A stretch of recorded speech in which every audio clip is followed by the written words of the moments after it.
Que le Seigneur confonde tous les ennemis du Congo. Au nom puissant de Jésus. Bayini ya Congo bazali ebele.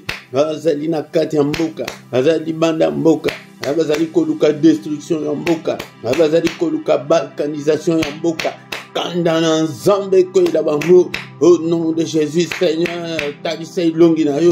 Epaye na bango, détruire bango, bakoya, nambuscade, ya bawazalendo, bakoya, nambuscade, ya force armée congolaise, exposé bango, bisika nyonso bazali, ba réunion nyonso bazali kosala, bakanisi ke bazali ya kobombama, bakangama, au nom puissant de Jésus, kandana yo, ete mbaloba na yo, lobi ete bakomplot nyonso wana, ewuti epaye na yo te, ewuti, et pas na bango, bango confondre Kagame, confondre la communauté internationale où ils allaient ko bomba masimana yango.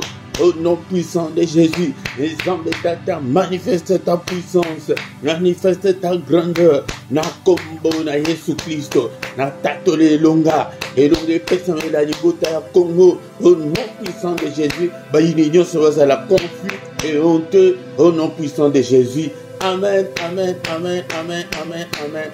Bien-aimé dans le Seigneur, Nazaliko Bengabino, Boya Bino Nyonso, Toyako Kutana, Nalo Sambo, samedi Nyonso, Nangonga 18h, na chaîne ya YouTube LRDC TV1, Yaka Namote Philippe Ngai Oyo, Dekonanga Yaka ete biso Nyonso to bondela, Tobanda ko bondela pona tina mboka Congo pete.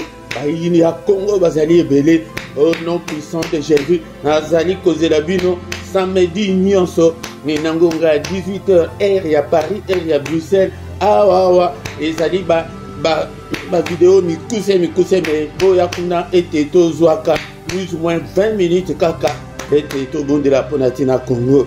Que Dieu vous bénisse tous au nom de Jésus. C'est votre frère le prédicateur Philippe au nom de Jésus. Amen.